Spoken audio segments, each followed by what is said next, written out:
अब हम साथियों एक एम्प्लॉय के लिए पे हेड्स में खुशखबरी वाले पे हेड्स बनाएंगे।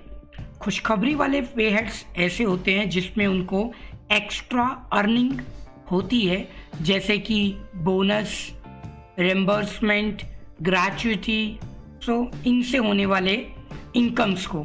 तो उसके हम पे हेड्स तैयार करेंगे साथियों। तो पे हेड्स में गए, क्रिएट कर देते हैं और ये हमारे फाइनल पे हेड्स होंगे। इसके बाद तो सैलरी डिटेल बनानी है।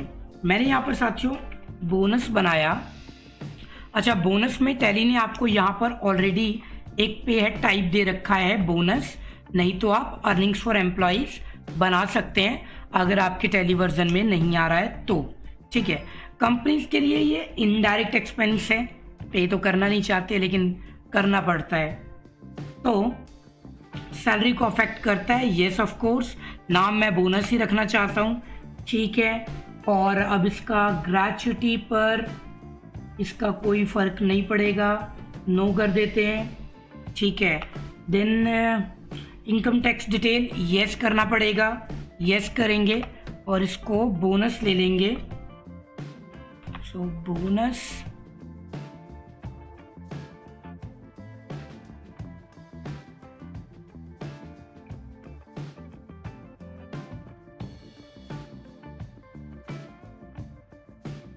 तो इसको हम बोनस को इनकम टैक्स डिटेल के लिए डालेंगे एंटर, और यहाँ पर वो अपने आप बोनस ले लेगा।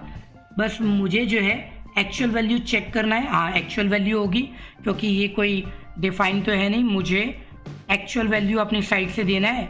इस पर कोई टीडीएस नहीं है तो नो रखेंगे एंड देन इसके बाद ईएसआई का ऑप्शन भी नो रख देंगे। ये यूज़र डिफाइंड होगा। सैलरी देते समय जब बोनस का टाइम आएगा तो हम खुद डिसाइड करेंगे। राउंडिंग मेथड, इसको ना लेकर के एक्सेप्ट करा देते हैं। इसके बाद हम डाल देते हैं ग्रेच्युटी, रिम्बर्समेंट डाल देता हूँ पहले,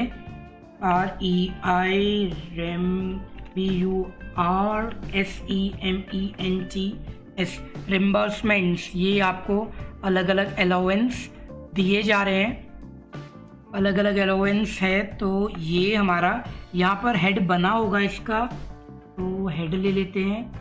ये बना हुआ है यहाँ पर। ठीक है, इसको हम फिक्स देंगे, ये हमारे ऊपर है। ठीक है, हम इसको फिक्स दे देंगे। कंपनीज के लिए इनडायरेक्ट एक्सपेंसेस है। ठीक है, देन अफेक्ट करेगा net salary, yes. Pay slip पर यही नाम लेंगे। देन हम इसको इनकम टैक्स में डालेंगे, तो ये तो अदर अलाउंस में आ जाएगा, उसको मुझे अदर अलाउंस में डालना है। अदर अलाउंस के ऑप्शंस देखते हैं, क्या अलाउंसेस दे रहा है आपको अदर अर्निंग्स। ठीक है, इसको ले लेते हैं, यूज़र डिफाइंड से ले लेते हैं। User defined, actual value, TDS no, enter, और ये भी हम खुद से डिफाइन करेंगे। तो ग्रेच्युटी लेते हैं। ग्रेच्युटी तो ग्रेच्युटी में मैंने यहाँ पर ग्रेच्युटी दी गई है, इसको ले लिया। अच्छा, यहाँ पर एक टेबल है, इस टेबल के अकॉर्डिंग हमें डालना है कि ग्रेच्युटी डेज ऑफ मंथ। तो एक महीने में हमारे एम्प्लॉयज़ 25 दिन काम करते हैं। ठीक है, 25 दिन के अकॉर्डिंग टेबल लेना है। तो ग्रेच्युटी की कैलकुलेशन बड़ी तगड़ी है, उसको आप अपने आप कैलकुलेट करके देखेंगे आपकी कंपनी में क्या है। सो 60 महीने तक, 5 साल तक तो हम इसको कुछ नहीं देंगे। 5 साल बाद 61 टू एबव हम इसको कितना देना चाहते हैं, 15 डेज़ की सैलरी दे देंगे। ठीक है, 15 डेज सैलरी, और ये आ जाएगा अंडर प्रोविज़न, क्योंकि ये हमारी करंट लाइबिलिटीज़ है। कंपनीज में प्रोविज़न अकाउंट में आपको पहले चैप्टरों में थ्योरी में पढ़ाता था, तो मैंने आपको ऑलरेडी बताया था उसमें ये प्रोविज़न अकाउंट भविष्य के होने वाले खर्चों के लिए थोड़ा थोड़ा पैसा हमें सेव करना पड़ता है। तो वो हमारा प्रोविज़न हो जाएगा, उसमें हमें पैसा डालना ही डालना है। एकदम से बर्डन आएगा तो भारी पड़ जाएगा। ठीक है, तो टैक्स डिडक्शन में डिटेल्स डालनी है, इनकम टैक्स येस, और इसने ऑटोमेटिक स्लैब ले ली है।